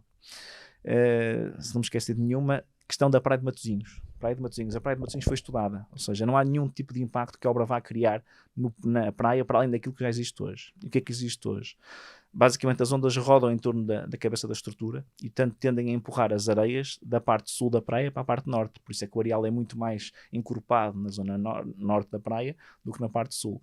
O que é que a APDL faz todos os anos? Pega nessa areia que está do lado norte e repõe do lado sul. Portanto, provavelmente já deve ter reparado que mais ou menos ali entre março e maio nós fazemos operações de recarga da parte sul da praia, portanto, retirando areia junto ao molho e colocando essa areia junto à praia internacional, lá na outra extremidade da praia. Isso é um fenómeno que decorre da natureza não da original, mas do facto do quebra-mar do Porto estar aqui hoje, porque as ondas tendem a rodar em torno da cabeça e em vez de acontecer aquilo que acontece ao longo das praias, que é empurrar as areias de norte para sul, ali inverte-se, ou seja, a onda vem de sul para norte e, portanto, traz essas areias para a parte norte da praia. Portanto, isso é algo que já existe hoje, vai continuar a existir e como é que isto se resolve? É fazendo essas operações de manutenção. Portanto, não há nenhum impacto no que diz respeito à estabilidade da praia propriamente dito.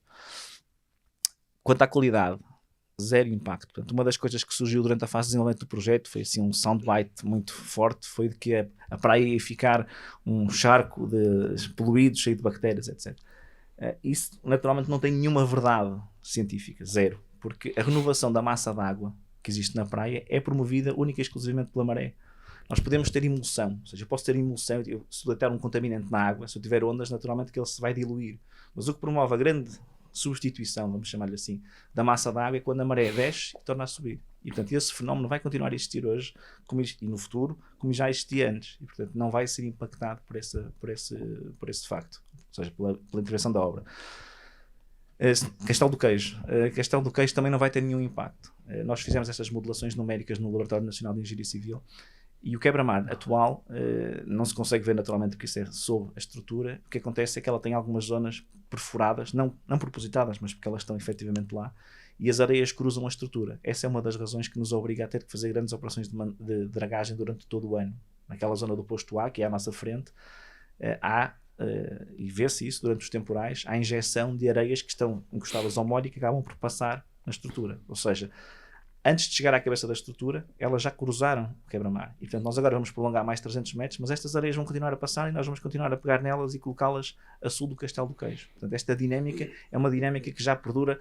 Portanto, isto foi construído, o quebra-mar, tal e qual como vemos hoje, foi construído no final da década de 60. Portanto, em 69 foi quando foi inaugurada a refinaria, quando foi construído este quebra-mar. E desde aí, estas operações vão sendo feitas de forma recorrente. Portanto, não há nenhuma alteração, nem se prevê que essa alteração venha a acontecer. Não sei se me faltou alguma questão. Só por colocar o projeto na biblioteca, mas eu acho que isso... um tema importante. Toda a documentação desta obra está disponível já hoje online.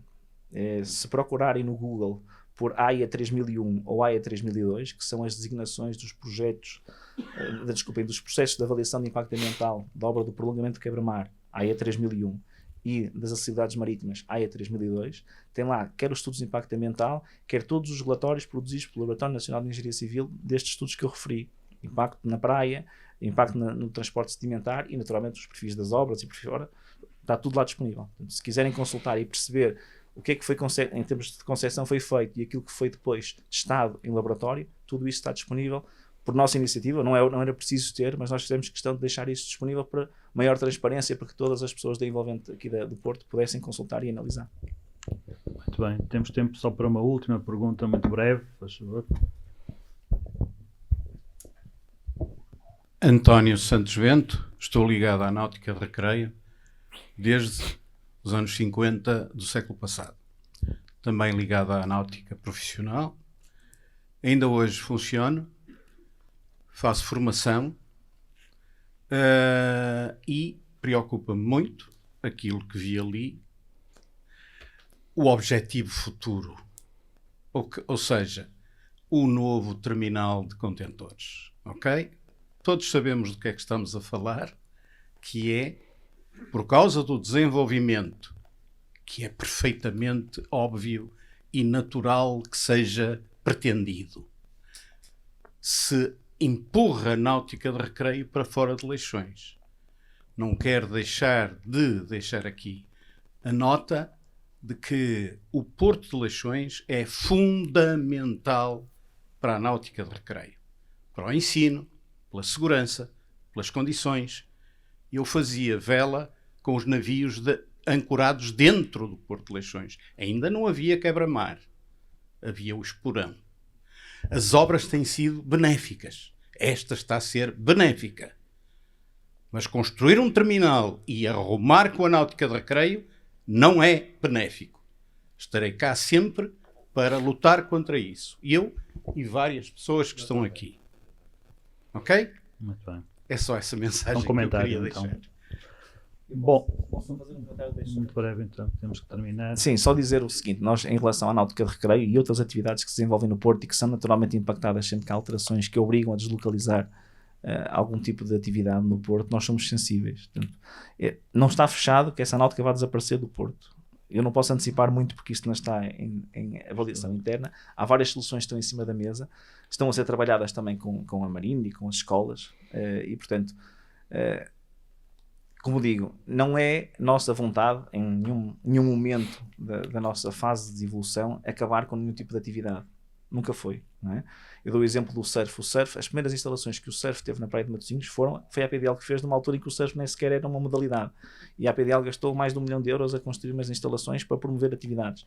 E, portanto, se nós temos que arranjar uma solução, e se porventura essa solução obriga a sair daqui, e não sei se vai, mesmo, estou a falar sério, não sei se vai, vamos encontrar uma solução que seja naturalmente a mais equilibrada possível e aquela que encontre o maior consenso dentro de todos os intervenientes, não é?